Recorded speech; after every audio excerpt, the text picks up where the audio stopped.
Hi అండి. Welcome to my channel. ఈరోజు కొత్త రెసిపీ వచ్చేసి పిజ్జా అండి. వెజిటేబుల్ పిజ్జా అయితే నేను ఇంట్లో చేశాను. దీంట్లో ఈస్ట్ కానీ ఓవెన్ లేకుండా చేశానండి. దీనికోసం అయితే ఆల్ పర్పస్ మైదా అయితే 1 కప్ తీసుకున్నానండి. 1 కప్‌కి కొంచెం సాల్ట్, కొంచెం బేకింగ్ సోడా, కొంచెం బేకింగ్ పౌడర్ అండ్ కొంచెం పంచదార తీసుకున్నానండి. అవన్నీ కొంచెం కొంచెమే తీసుకున్నాను. తర్వాత 1 టేబుల్ స్పూన్ పెరుగైతే వేసుకొని ఈ మిశ్రమాన్ని బాగా కలుపుకోవాలండి. ఈ మొత్తం మిశ్రమాన్ని బాగా కలుపుకున్న తర్వాత దీంట్లో ఒకేసారి వాటర్ వేయకుండా కొంచెం కొంచెం వాటర్ వేసుకుంటూ నీట్‌గా కలుపుకోవాలండి. చపాతీ పిండి ఎలా అయితే కలుపుకున్నో దానికన్నా కొంచెం లూజ్‌గా కలుపుకోవాలి. ఇలా లూజ్‌గా కలుపుకున్న తర్వాత దీంట్లోకి కొంచెం ఆయిల్ ఏసి మళ్ళీ ఒకసారి పిండినైతే మళ్ళీ బాగా కలుపుకోవాలండి. ఇలా ఎక్కువ సార్లు కలపడం వలన పిండి అనేది బాగా పొంగుతుందండి.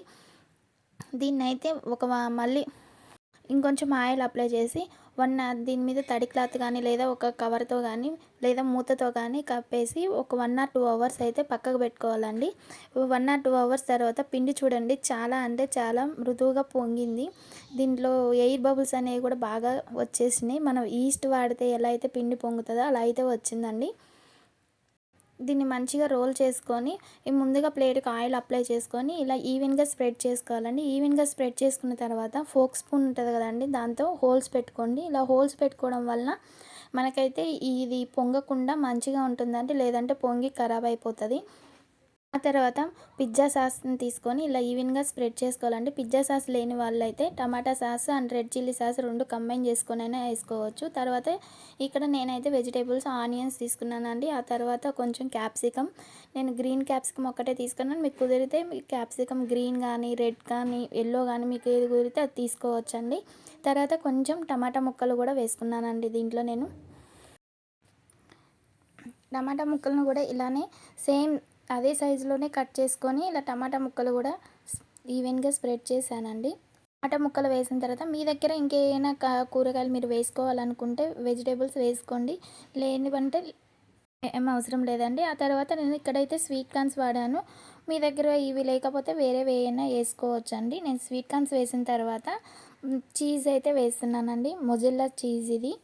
చీజ్ అనేది మంచిది తీసుకుంటే టేస్ట్ అనేది అంత రుచిగా ఉంటుందండి. ఈ చీజ్‌ని ఇలా తురుముకొని వేసుకున్న తర్వాత చిల్లీ చీక్స్ ఇవి లేని వాళ్ళు ఎండుమిర్చిని దంచైనా వేయొచ్చండి. ఇలా దంచి వేసిన తర్వాత మనం ఒక కళాయి తీసుకొని ఆ కళాయిలో ఇలా హై ఫ్లేమ్‌లో కాకుండా మీడియం ఫ్లేమ్‌లో ఒక 20-30 మినిట్స్‌ల కల్లా ఇలా పిజ్జా అయితే రెడీ అయిపోయిందండి. నాకు లైట్‌గా అంటే కొంచెమే ముందు వరకే మాడిందండి. చూడండి ఎక్కడ మాడలేదు. చాలా అంటే చాలా టేస్టీగా కూడా ఉంది. ఎంతైనా ఇంట్లో చేసుకుంటే మంచిగా అనిపిస్తది కదండీ!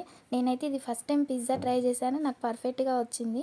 నచ్చితే లైక్ చేయండి, షేర్ చేయండి అండ్ వీడియోకి ఒక లైక్ అయితే ఇవ్వండి. మీరు ఎక్కువ లైక్స్ ఇవ్వడం వల్ల నా వీడియో అనేది ఇంకొంతమందికి వెళ్తుందండి.